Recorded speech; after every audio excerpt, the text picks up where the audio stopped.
Every nobody's heard of this country doing something that rattled three superpowers. That framing is evergreen, thematically rich, and perfect for building around Panama, a nation of roughly 4 million people that controls the single most strategically contested stretch of water on Earth, now sitting at the precise intersection of U.S. pressure, Chinese investment battles, and global shipping warfare. The research is solid. Writing the script now. 6% of all global trade. That is the number nobody checks until the day the waterway stops working. Panama controls a strip of land 50 miles wide. Its entire population fits comfortably inside the city of Houston. Its military budget is zero. Panama has no army. And right now, Washington, Beijing, and a handful of European capitals are in the middle of an open fight over who gets to operate the two ports that sit at either end of that strip. Not who gets to use it, who gets to run it. Here is the part almost nobody talks about. This was not an accident. Panama built something so indispensable that its sheer existence forced the most powerful nations on Earth to play by Panama's rules, or at least fight hard to change them. That is an extraordinary thing for a country the size of South Carolina. And the way it happened reveals something much bigger about how infrastructure becomes power, and how a small nation can use one massive project to sit at the table with giants. Stay for that, because the last chapter of this story is still being written, and whoever wins the fight for Panama determines who controls the Pacific Atlantic corridor for the next 50 years. To understand why three superpowers are paying this much attention to a country most people could not find on a map without help, you have to go back to the beginning of the project that started it all. Before the canal existed, a ship traveling from New York to San Francisco had two options. It could sail all the way around the southern tip of South America, adding roughly 8,000 miles to the trip. Or it could dock, unload its cargo, haul everything overland across the Isthmus of Panama by mule and rail, reload onto a second ship, and continue. Neither option was fast. Neither was cheap. The world needed a shortcut, and everyone knew it.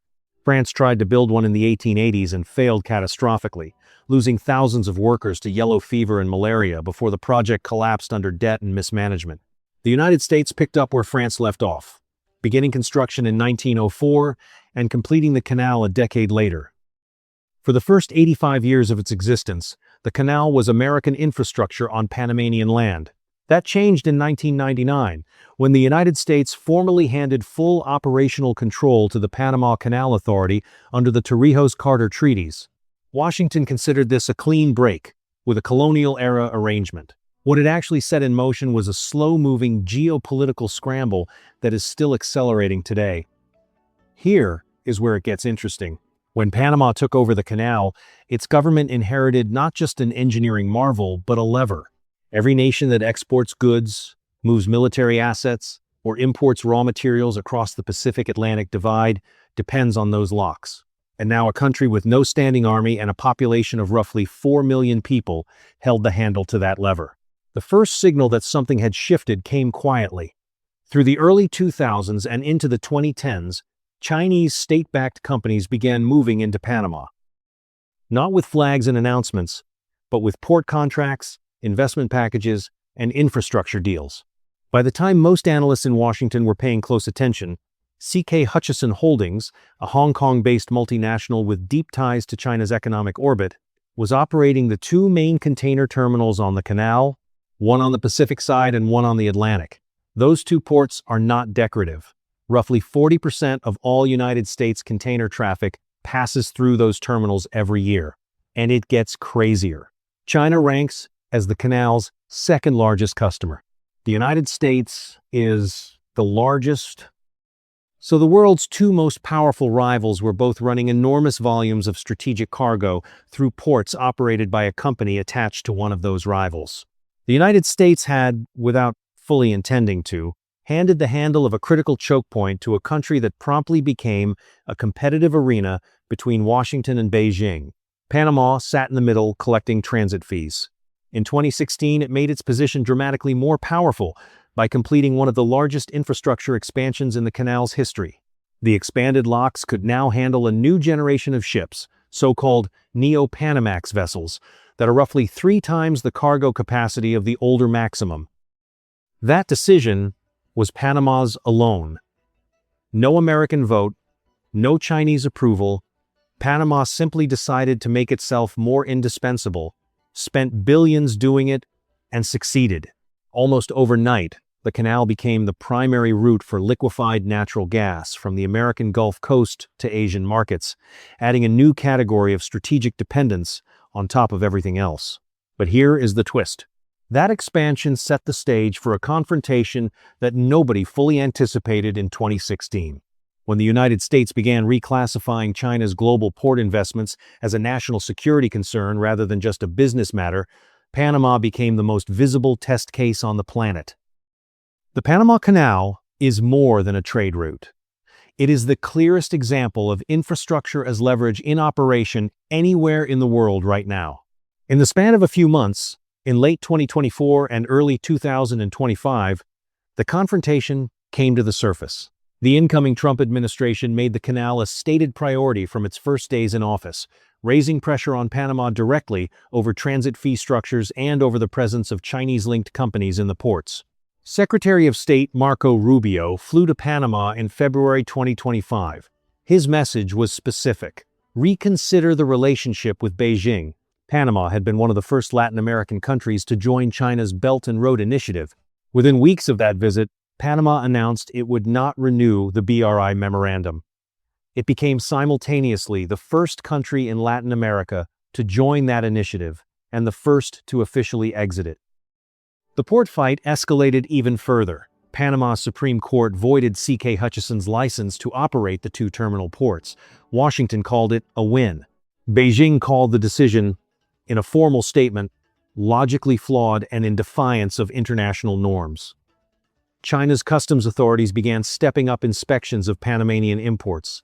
A surge in detentions of Panama-flagged vessels in Chinese ports followed. A country of 4 million people was now receiving direct economic pressure from one of the two largest economies on Earth, while the other was flying cabinet officials in to celebrate. And then, a third power entered the frame. A BlackRock-led American investment consortium negotiated an acquisition of an 80% stake in Hutchison Port Holdings, the entity controlling those two canal terminals, in a deal valued at roughly $23 billion. Europe was watching closely. The European Union, dependent on stable global shipping for its export-heavy economy, has deep interests in the canal's neutrality. Any arrangement that tilts the canal's operation toward Washington's strategic preferences creates complications for European shipping companies, European energy importers, and European exporters trying to reach Asian markets. The canal's neutrality, guaranteed by treaty, is the only thing standing between the current arrangement and an outright supply chain weapon. The moment any single power gains enough operational influence to selectively slow or complicate passage, the rules of global trade change. Here is what that means in concrete terms. About 6% of all world trade transits this canal each year. In annual shipping volume, that is trillions of dollars of cargo. More than 60% of the goods moving through those locks either start or end their journey at a United States port.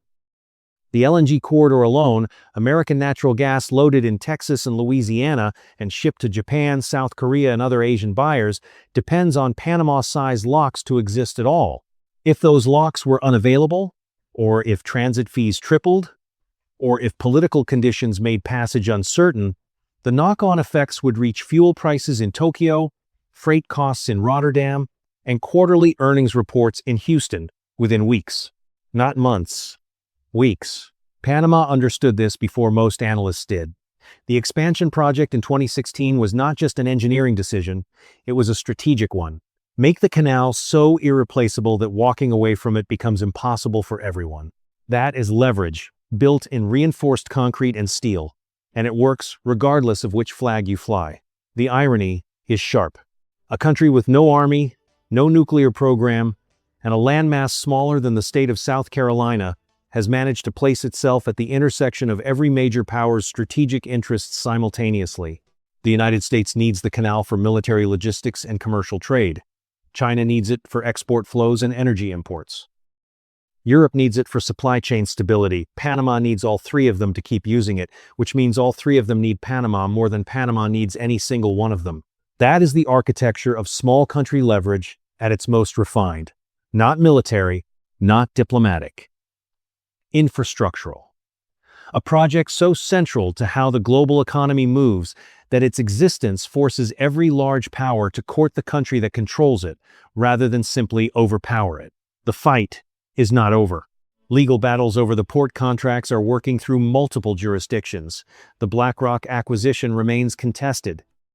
China continues to expand port investments across Latin America, including a major deep-water facility at Chancay, Peru, which analysts describe as partly a hedge against losing the Canal battle.